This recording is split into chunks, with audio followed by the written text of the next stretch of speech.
नमः हरे हराये नमः। हरे कृष्णा जी, आप सबका बहुत बहुत स्वागत है। हमारे सारे कार्यक्रम इस्कॉन फाउंडर आचार्य हिज डिवाइन ग्रेस एसी भक्ति वेदांत स्वामी प्रभुपाद जी को समर्पित है। मंगलाचरण आरंभ करते हैं। ओम नमो भगवते वासुदेवाय। ओम नमो भगवते वासुदेवाय। ओम नमो भगवते वासुदेवाय। ओम अज्ञानतिमिरान्धस्य ज्ञानाञ्जनशलाकया चक्षुरुन्मीलितं येन तस्मै श्रीगुरवे नमः। श्रीचैतन्यमनोऽभीष्टं स्थापितं येन भूतले स्वयं रूपः कदा मह्यं ददाति स्वपदान्तिकम्। वन्देऽहं श्रीगुरो श्रीयुतपदकमलं श्रीगुरून् वैष्णवांश्च श्रीरूपं साग्रजातं सहगण रघुनाथान्वितं तं सजीवं साद्वैतं सावधूतं परिजनसहितं कृष्णचैतन्यदेवं श्रीराधाकृष्णपादान् सहगण ललिता श्रीविशाखान्वितांश्च।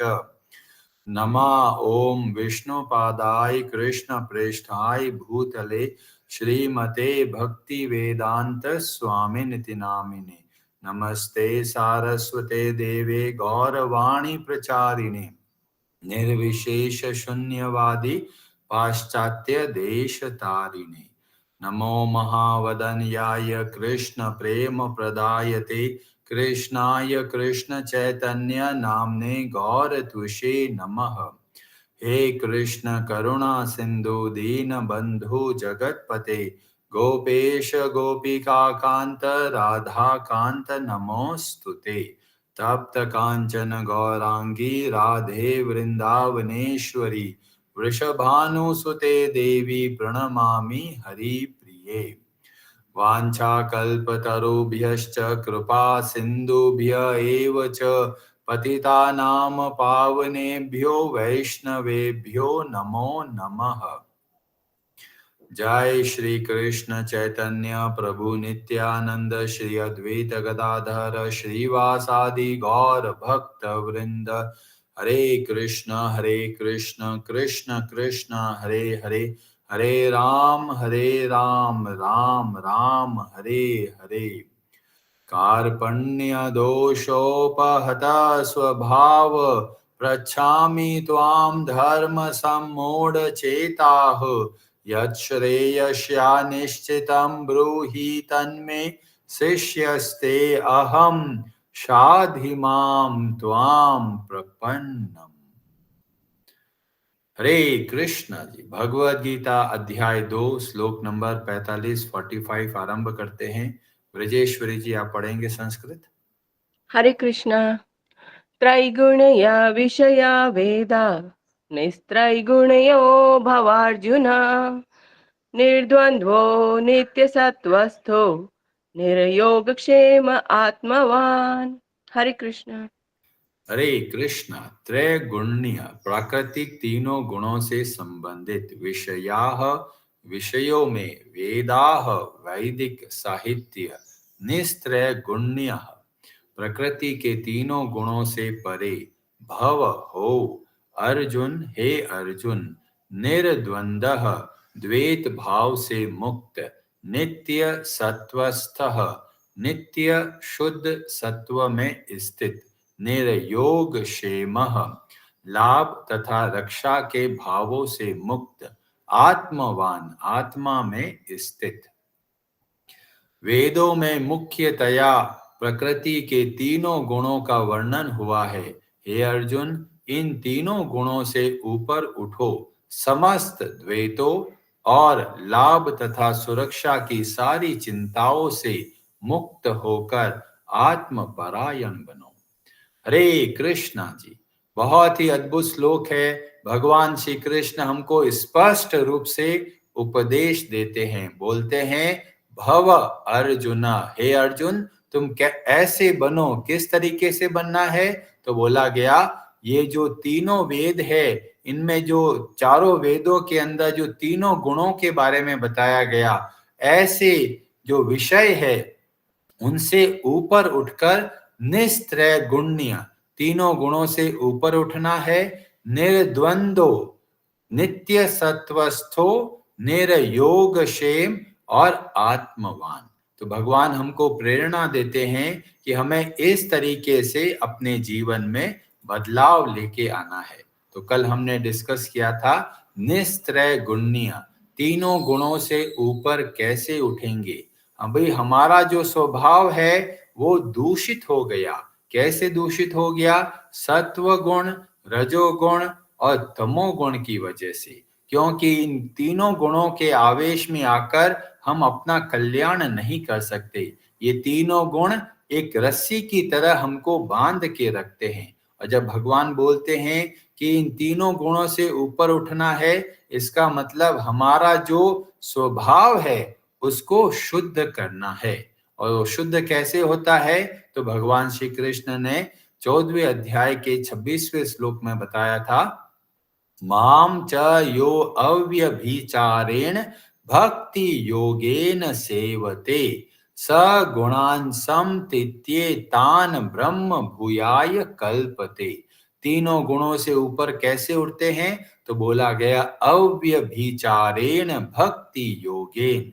जब हम भक्ति के नियमों का पालन करते हैं तो हमारा जो स्वभाव है वह शुद्ध होने लगता है और हम तीनों गुणों से परे होने लगते हैं। और जब इस तरीके से जब हम आगे बढ़ते हैं तो हम आसानी से संसार के बंधनों से मुक्त हो सकते हैं।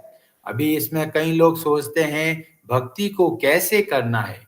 बहुत सारे लोग टीवी में देखते हैं और अपने हिसाब से भक्ति करना शुरू कर देते हैं, या फिर कहीं कुछ देखते हैं उनको अच्छा लगता है कि चलो इस तरीके से भक्ति करेंगे। कई लोग ऐसे होते हैं कि चलो घूमने गए, भगवान की कोई प्रतिमा दिखी, खरीद के लेके आ गए। वो सोचते हैं जैसे और खिलौने होते हैं ऐसे एक और खिलौना घर पे लेके आ जाते हैं। पर जब हम शास्त्रों के हिसाब से चलते हैं, हमको पता करना है, बहुत जरूरी है कि जब भक्ति के नियमों का पालन करना है तो किस तरीके से करना है। अपने मन माने ढंग से भक्ति नहीं करना है, क्योंकि जो मन माने ढंग से भक्ति करते हैं वो वास्तव में सही तरीके से भक्ति नहीं करते।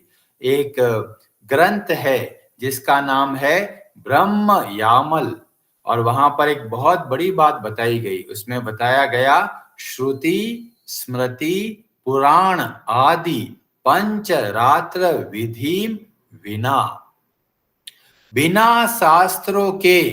कौन से शास्त्र है? बताया गया श्रुति। श्रुति का मतलब होता है उपनिषद, स्मृति शास्त्र मतलब पुराणों के बारे में, पंचरात्रिक विधि, इसके छोड़कर कोई अगर भक्ति करता है तो कैसा है? तो वहां पर बोला गया एकांतिकी हरेर भक्तिर उत्पात।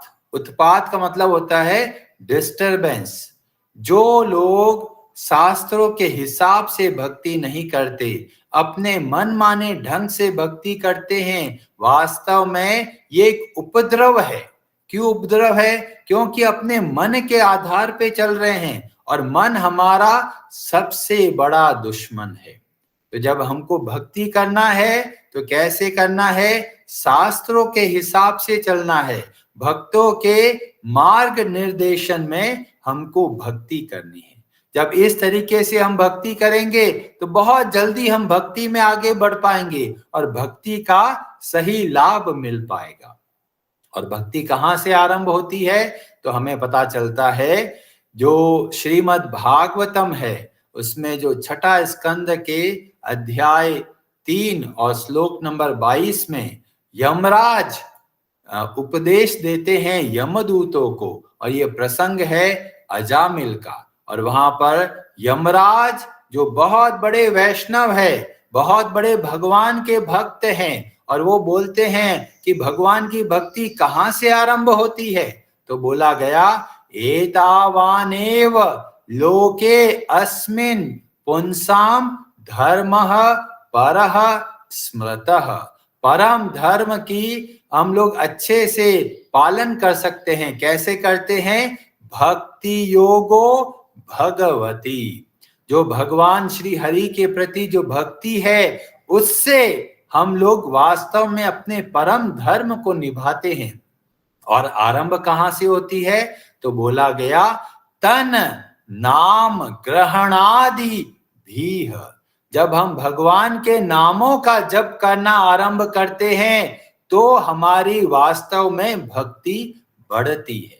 तो भक्ति का आरंभ यमराज बोल रहे हैं कहां से होती है? जब हम भगवान के नामों का जप करते हैं। कई लोग सोचते हैं अरे हम तो बहुत बड़े भक्त हैं, और पूछते भी कितनी माला का जप करते हो? तो बोलते जी वो तो नहीं करते।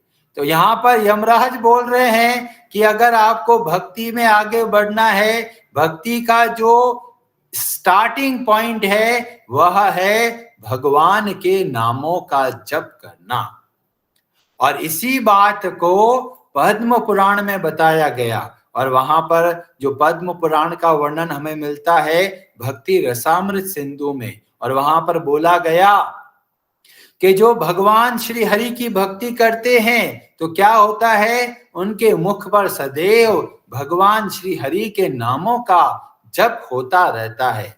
पद्म पुराण में बताया गया येन जन्म सहस्राणि वासुदेवो निषेवितः, जो बहुत जन्मों से जब हम भगवान की थोड़ी थोड़ी सेवा करते हैं तब क्या होता है? तन मुखे हरि नामानि सदा तिष्ठन्ति भारत। वहां पर वर्णन मिलता है कि जब हम भगवान की सेवा करते हैं तो उनका क्या कृपा से प्राप्त होता है? हम लोग सदैव भगवान के नामों का जप कर पाते हैं। और इसी बात को चैतन्य महाप्रभु बहुत बार अपनी शिक्षाओं में बताया गया कि सदैव हमें भगवान के नामों का जप करना है। ऐसी क्या खासियत है भगवान के नामों के जप में? तो पद्म पुराण बताते हैं नाम चिंतामणि कृष्णश्च चैतन्य रस विग्रह। भगवान का नाम चिंतामणि की तरह है जो हमारी सारी चिंताओं को दूर कर देता है। कृष्णश्च चैतन्य रस विग्रह। भगवान का नाम कोई जड़ शब्द नहीं है, ये चैतन्य है। मतलब भगवान के नामों का जप करते हैं तो हमें बहुत प्रभाव देखने को मिलता है। और रस विग्रह, रस विग्रह का मतलब है इतना आनंद मिलता है। जैसे कोई आम खाता है तो बोलते हैं अरे बड़ा मजा आ रहा है। क्यों मजा आ रहा है? उसमें रस है। ऐसे ही भगवान के नामों में रस है। और कैसा है? रस विग्रह है। जैसे जैसे भगवान के नामों का जप करते हैं उतना हमको इतना आनंद की अनुभूति होती है कि संसार के सारे रस फीके लगने लगते हैं। और ये जो भगवान का नाम कैसा है?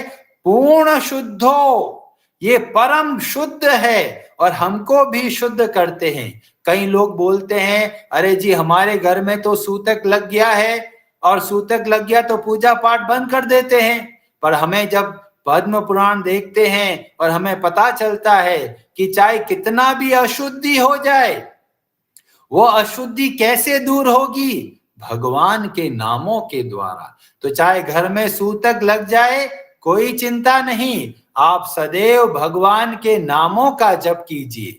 भगवान का नाम कैसा है? तो बोला गया पूर्ण शुद्धो, ये पूर्ण रूप से शुद्ध है और हमारे मन को, हमारे शरीर को, हमारी बुद्धि को, हमारे स्वभाव को, सबको शुद्ध कर देता है। वातावरण को शुद्ध कर देता है। आसपास में जो जीव जंतु है उनको शुद्ध करके उनका उद्धार कर सकता है। इसीलिए बताया गया सबसे बड़ा परोपकार क्या है? सबसे बड़ा परोपकार है जब आप भगवान के नामों का जप करते हैं। इससे पूरा विश्व, समस्त प्राणी सब के सब शुद्ध हो जाते हैं। और उस नाम का क्या महत्व है? तो बोला गया नित्य मुक्तो, ये ऐसा है जो सबको मुक्त करने में सामर्थ्य रखता है। इस नाम के अंदर ऐसा अद्भुत गुण कैसे आ गया? तो बोला गया अभिन्नत्वम नाम नामिनो, क्योंकि भगवान का नाम और भगवान में कोई अंतर नहीं है। और इसीलिए जब जीभ पर भगवान का नाम रखते हैं तो हमें ऐसा अनुभव होता है कि साक्षात स्वयं भगवान श्री हरि हमारे सामने प्रकट हो गए। और इसीलिए हम सबको नियम बनाना है भगवान के नामों का जप करने के लिए। और पद्म पुराण और आगे बहुत अद्भुत बात बताता है। वहां पर बोला गया भगवान हमारे इंद्रियों से बहुत परे है, उनको हम नहीं समझ सकते। और वहां बताया गया अतः श्री कृष्ण नामादि न भवेत ग्राह्यम इंद्रियैः, हमारी कोई भी इंद्रियों के द्वारा हम भगवान को नहीं समझ सकते। अब भगवान को नहीं समझ सकते तो क्या भक्ति करना बंद कर दे? तो बोला गया नहीं, एक उपाय है। और वो उपाय क्या है? सेवोन्मुखे ही जिह्वादौ, सेवा के द्वारा। और वो भी कहां से आरंभ होती है? जिह्वा। जिह्वा का मतलब हो गया जीभ से।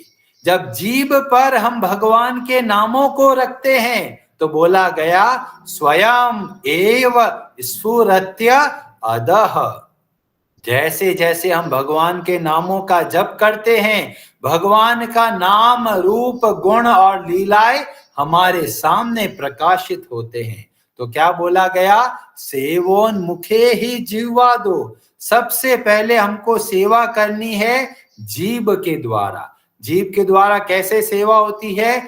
दो तरीके से। पहला भगवान के नामों का जप करना और दूसरा भगवान को भोग लगाकर उस प्रसाद को ग्रहण करना। ये दो चीजें जब हम करते हैं तो हमारी भक्ति आरंभ हो जाती है। हरे कृष्णा जी, आप सबका बहुत बहुत धन्यवाद। और यह श्लोक बहुत महत्वपूर्ण है, इसको आगे और कंटिन्यू करेंगे। हरे हरे नमः।